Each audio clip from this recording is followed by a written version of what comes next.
کچھ اشعار پڑھے۔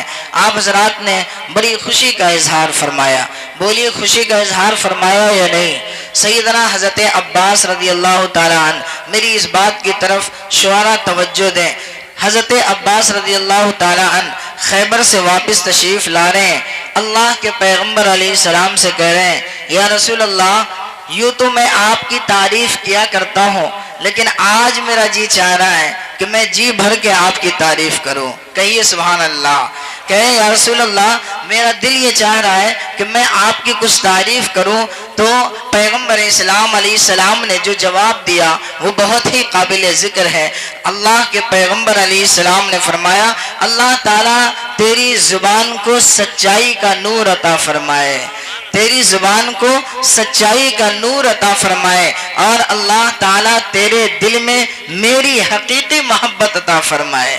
دعا کیجئے کہ ہم جو بات سنیں اللہ کے پیغمبر علیہ السلام کے حوالے سے، حضور پاک علیہ السلام کی سچی محبت ہم تمام کے دلوں کے اندر اتر جائے۔ میرے بزرگوں، صرف سن لینا کمال نہیں ہے، وہی ایمان کامل رکھنے والا خلد پہنچے گا، وہی ایمان کامل رکھنے والا خلد پہنچے گا کہ جس نے سرور کونین کی ہر بات مانی ہے۔ میرے آقا علیہ السلام بڑے ہی انمول ہیں، بڑے ہی نرالے ہیں، تمام انبیاء نے ان کی تعریف کی۔ حضور پاک نے تحدیث بالنعمت کے طور پر خود بھی بیان فرمایا کہ انا سید ولد آدم یوم القیامت ولا فخرا، کہ میں اولاد آدم کا سردار ہوں قیامت تک، اور میں اس پر فخر نہیں کرتا بلکہ یہ اللہ کی طرف سے دی ہوئی ایک عظیم نعمت ہے۔ میں تمہارے سامنے اس لیے ذکر کر رہا ہوں تاکہ تم بھی اپنے نبی علیہ السلام کے بارے میں جان سکو کہ میرے آقا کون ہے، میرے آقا کون ہے۔ ارے وہ ہیں جو ساری کائنات کے سردار ہیں، جو سارے نبیوں کے سردار ہیں، جو سب سے پہلے بھی ہیں، سب سے اخیر میں بھی ہیں۔ پیغمبر اسلام کا چرچا سارے نبیوں سے پہلے بھی ہے، اور آخری نبی ہم سب کے آقا و مولا محمد الرسول اللہ صلی اللہ علیہ وسلم تشریف لائے۔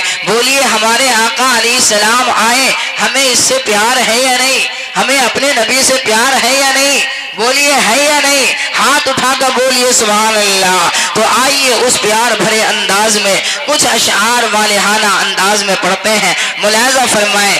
اس راہ بر پہ درود ہے، اس تاجور پہ سلام ہے۔ پہلی بار پڑھ رہا ہوں آپ لوگوں کے سامنے، پہلی بار اس گاؤں میں آیا ہوں، تھوڑی سی محبت مل جائے، تھوڑا سا پیار مل جائے، تاکہ ہمیں اور آپ کو پتہ چل جائے کتنا اپنے دل میں آقا نامدار علیہ السلام کی محبت ہے۔ تھوڑا اپنی محبت کو بیدار کریں، ملاحظہ کریں۔ اس راہ بر پہ درود ہے، اس تاجور پہ سلام ہے، اس راہ بر پہ درود ہے، اس تاجور پہ سلام ہے۔ گزشتہ رات میں نرکٹیا گنج کے ایک پروگرام میں تھا، میں پڑھ رہا تھا، پورا مجمع پڑھ رہا تھا، چونکہ ہم سب کے دل میں عشق ہے۔ میرا ایک شاعر دانش کمال کہتا ہے کہ نعت رسول پڑھنے کے لیے آواز کا ہونا شرط نہیں ہے، دل کا ہونا شرط ہے، یعنی ہمارے دل میں حضور پاک علیہ السلام کی محبت بیدار ہونی چاہیے۔ اس لیے ذرا آپ لوگ بھی تھوڑا گنگنائیں۔ حضرت قاضی عمران صاحب کہتے ہیں کہ سور میں سور ملاؤ، تھوڑا سا آپ بھی گنگنائیں۔ میں بہت جلدی اپنی تقریر ختم کرنے کی طرف جا رہا ہوں، تھوڑا سا پڑھیے۔ اس راہ بر پہ درود ہے، اس تاجور پہ سلام ہے۔ ایک یہ کہ میں تعریف کروں، ایک یہ کہ آپ تعریف کریں۔ ارے وہ تو وہ ہیں جن کی تعریف خود خالق کائنات نے کیا، اور ایک جگہ پر نہیں، ایک جگہ پر نہیں، قرآن میں جگہ جگہ پر ان کا ذکر آیا ہے۔ اس لیے آئیں اللہ کی عادت کو اپنی عادت بنائے۔ تمام انبیاء کرام نے ان کی تعریف بیان کی، ہم بھی تھوڑا ان میں شامل ہونے کی کوشش کریں۔ یاد رکھیں جنہوں نے میرے آقا علیہ السلام کی تعریف کی، اللہ نے ان کی شان بلند فرما دیا، اللہ نے ان کا مقام بلند فرما دیا۔ اس لیے ہم لوگ والہانہ انداز میں پڑھیں۔ اس راہ بر پہ درود ہے، اس تاجور پہ اسی راہبر پہ درود ہے، اسی تاجور پہ سلام ہے، کہ اسی راہبر پہ درود ہے، اسی تاجور پہ سلام ہے۔ کوئی آج تک نہ سمجھ سکا کہ جو مصطفیٰ کا مقام ہے، کوئی آج تک نہ سمجھ سکا کہ جو مصطفیٰ کا مقام ہے، اسی راہبر پہ درود ہے، اسی تاجور پہ سلام ہے۔ کوئی آج تک نہ سمجھ سکا کہ جو مصطفیٰ کا مقام ہے۔ میرے آقا کی حیثیت بدلتی رہتی ہے، کبھی اللہ کے پیغمبر سپہ سالار کی حیثیت سے جا رہے ہیں، کبھی اللہ کے پیغمبر بوریے پہ بیٹھ کر صحابہ کرام کو تعلیم دے رہے ہیں۔ ملاحظہ فرمائیں، حاضر کرتا ہوں، جو کبھی امیر سپاہ ہے تو کبھی مجاہد عام ہے، جو کبھی امیر سپاہ ہے تو کبھی مجاہد عام ہے، جو کبھی امیر سپاہ ہے تو کبھی مجاہد عام ہے، کہ جو کبھی امیر سپاہ ہے تو کبھی مجاہد عام ہے، کبھی انبیاء کا امام ہے، کبھی بوریے پہ قیام ہے،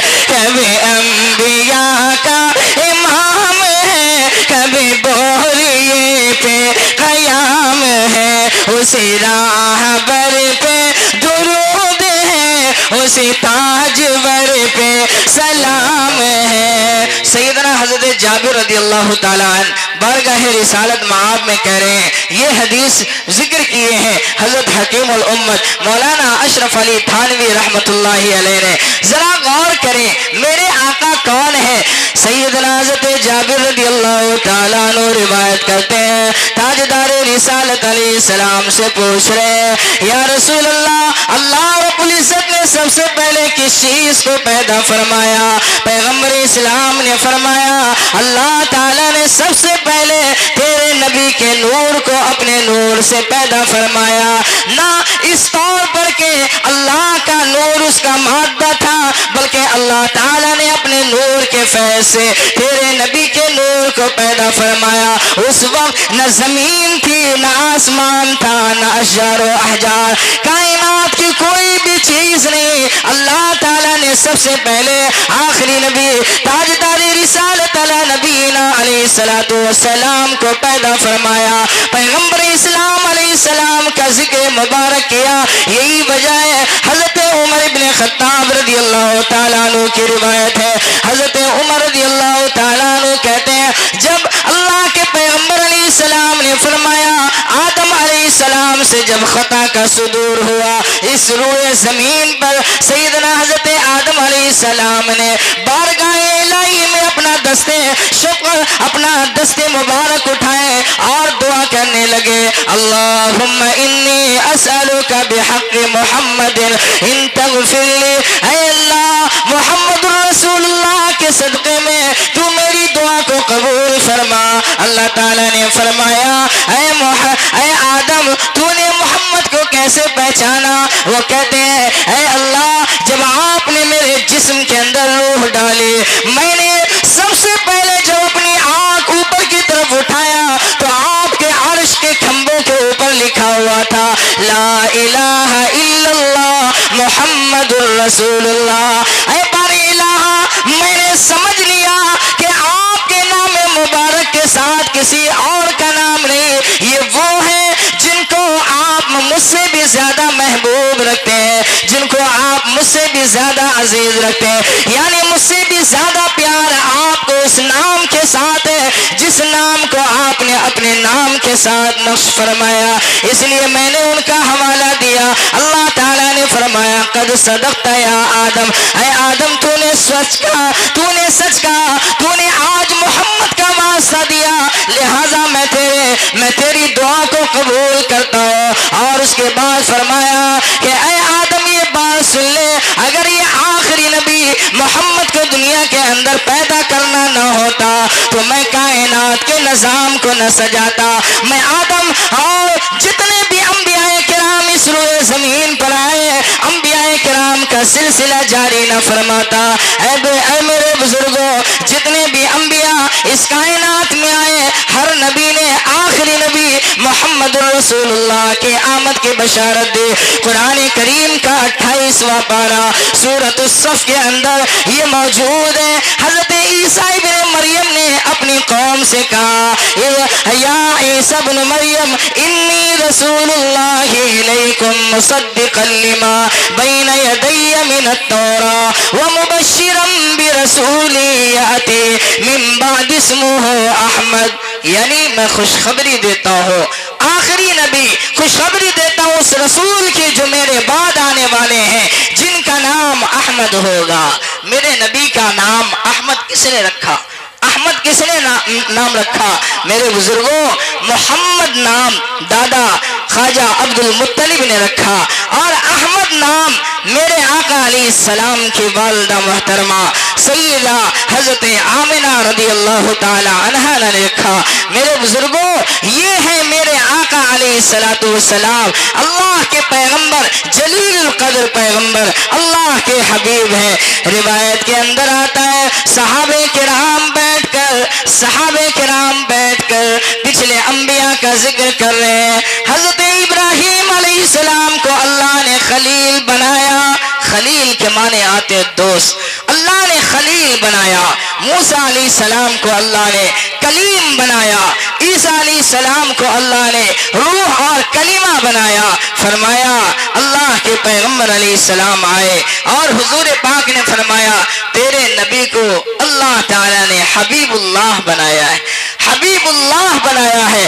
میرے بزرگوں، یہ اللہ تعالیٰ نے اپنے حبیب کو کتنا سنوارا ہے، جو امتی عطا فرمایا وہ امت بھی کتنا عظیم تر ہے۔ سیدنا حضرت موسیٰ علیہ نبینا علیہ السلام اپنی قوم سے کہہ رہے ہیں، اپنے ماننے والوں سے کہہ رہے ہیں اے لوگوں تم تیار ہو جاؤ، فلاں جگہ پہ دشمنوں سے لڑنا ہے۔ وہ کہتے ہیں اذهب انت وربك فقاتلا انا هنا قاعدون، آپ جائیں، آپ کا رب چلے جائیں، ہم تو اسی جگہ پر بیٹھے رہیں گے۔ اللہ اکبر۔ میرے نبی علیہ السلام کا دور آتا ہے، میرے آقا نے صحابہ سے فرمایا، صحابہ کھڑے ہو کر کے جان ساری کا مظاہرہ کیے۔ ایک صحابی کہتے ہیں یا رسول اللہ ہم آپ کے دائیں سے بائیں سے اوپر سے نیچے سے ہر اعتبار سے ہم لڑنے کے لیے تیار ہیں، یا رسول اللہ ہم آپ کا ساتھ چھوڑنے والے نہیں ہیں۔ میرے بزرگوں، یہ صحابہ کا دور ہے۔ اللہ تعالیٰ نے کتنا عظیم الشان امتی میرے نبی علیہ السلام کو عطا فرمایا۔ یہی وجہ ہے حضور صحابہ کو کہہ رہے ہیں اے لوگوں اپنا مال لے کر آؤ۔ سارے صحابہ مال حضور کے قدموں میں ڈال دیتے ہیں۔ میری باتوں کی طرف توجہ ہے، میں ختم کرنے لگا ہوں، ذرا غور کریں۔ حضور کے قدموں میں سارا مال ڈال دیتے ہیں۔ اللہ تعالیٰ نے انہیں اپنی رضامندی کا سرٹیفکیٹ دیا اور فرمایا رضی اللہ عنہم ورضوا عنہ۔ یہ صحابہ وہ پاکیزہ جماعت ہے جن سے اللہ راضی ہے، جن سے اللہ راضی ہے۔ میرے بزرگوں، بڑا اونچا مقام ہے۔ اسی لیے آج کے شعراء بھی کہتے ہیں کاش میرے آقا کا زمانہ ہمیں ملتا۔ ملاحظہ فرمائیں، پاکستان کے ایک بہت بڑے شاعر ہیں، انہوں نے جو کہا میں چند اشعار ان کے سنا دیتا ہوں، پھر اپنی بات لپیٹنے کی کوشش کرتا ہوں، توجہ کی درخواست ہے۔ شاعر کہتا ہے کہ ساری صدیوں سے جو بھارے ہے وہ لمحہ ملتا، ساری صدیوں میں جو بھارے ہے وہ لمحہ ملتا۔ کوئی ایک دو آدمی میری طرف توجہ کرے بھائی، تاکہ میں بھی کچھ بات کہہ سکوں۔ ملاحظہ کریں کہ ساری صدیوں میں جو بھارے ہے وہ لمحہ ملتا، ساری صدیوں پہ جو بھارے ہے وہ لمحہ ملتا، کہ ساری صدیوں سے جو بھاری ہے وہ لمحہ ملتا، کاش سرکار دو عالم کا زمانہ ملتا، کاش سرکار دو عالم کا زمانہ ملتا، ساری صدیوں میں جو بھارے ہے وہ لمحہ ملتا۔ پھر وہ کہتے ہیں کہ جب حضور پاک علیہ السلام کا زمانہ ملتا تو میں یہ بھی دیکھتا کہ میرے آقا علیہ السلام مکے سے مدینے کی طرف ہجرت کیسے کر رہے ہیں۔ وہ کہہ رہے ہیں، ملاحظہ فرمائیں کہ یا رسول اللہ آپ کو دیکھتا، آپ کو دیکھتا مکے سے میں ہجرت کرتے، آپ کو دیکھتا مکے سے میں ہجرت کرتے، کہ آپ کو دیکھتا مکے سے میں ہجرت کرتے، آپ کا نقش قدم آپ کا رستہ ملتا، آپ کا نقش قدم آپ کا رستہ ملتا۔ جب حضور کا زمانہ ملتا، آج ہم اور آپ باتوں باتوں میں آ کر اتنا غصے میں آ جاتے ہیں، ایک دوسرے کی جان تک لے لیتے ہیں۔ وہ کہتے ہیں آپ کو دیکھتا طائف میں دعائیں دیتے، آپ کو دیکھتا طائف میں دعائیں دیتے، کہ آپ کو دیکھتا طائف میں دعائیں دیتے، یوں میرے صبر تحمل کو سلیقہ ملتا، یوں میرے صبر تحمل کو سلیقہ ملتا، کاش سرکار دو عالم کا زمانہ ملتا۔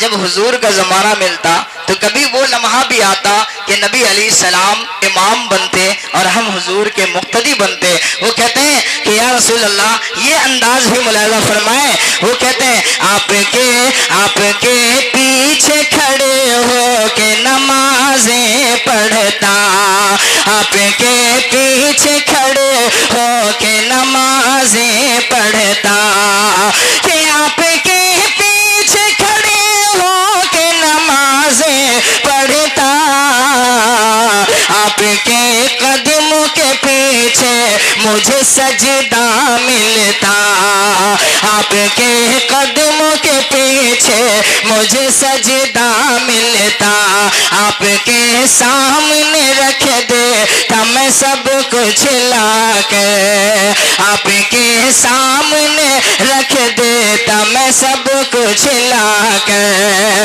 کہ آپ کے سامنے رکھ دیتا میں سب کچھ لا کے، نصرت دی کے لیے جب بھی اشارہ ملتا، کاش سرکار دو عالم کا زمانہ ملتا، کاش سرکار دو عالم کا زمانہ ملتا، بھول جاتا میں کسی طاق میں رکھ کر آنکھیں، بھول جاتا میں کسی طاق میں رکھ کر آنکھیں، کہ بھول جاتا میں کسی طاق میں رکھ کر آنکھیں، آپ کو دیکھتے رہنے کا بہانہ ملتا، کاش سرکار دو عالم کا زمانہ ملتا۔ آخری شعر ملاحظہ کر لیں کہ اپنا گھر بار لوٹا دیتا تو اس کے بدلے، چونکہ صحابہ کرام کو بڑی محبت ملی ہے اس لیے وہ کہتے ہیں کہ اپنا گھر بار لوٹا دیتا تو اس کے بدلے، اپنا گھر بار لوٹا دیتا تو اس کے بدلے، کہ اپنا گھر بار لوٹا دیتا تو اس کے بدلے، حب سرکار مدینہ کا خزانہ ملتا، کاش سرکار دو عالم کا زمانہ ملتا۔ میں نے ایک شعر کہا کہ وہی ایمان کامل رکھنے والا خلد پہنچے گا کہ جس نے سرور کونین کی ہر بات مانی ہے۔ جتنے بھی مقررین نے آپ کے سامنے گفتگو فرمائی، اصلاح معاشرہ کے مختلف مرحلوں سے گزار کر آپ حضرات کے سامنے بہت ساری باتیں لائی ہے، اسی کے زاویے میں میں نے یہ شعر کہی۔ دعا کریں اللہ تعالیٰ سے، اللہ تعالیٰ ہم تمام کو سننے سے زیادہ عمل کی توفیق مرحمت فرمائے۔ وآخر دعوانا ان الحمد للہ رب العالمین۔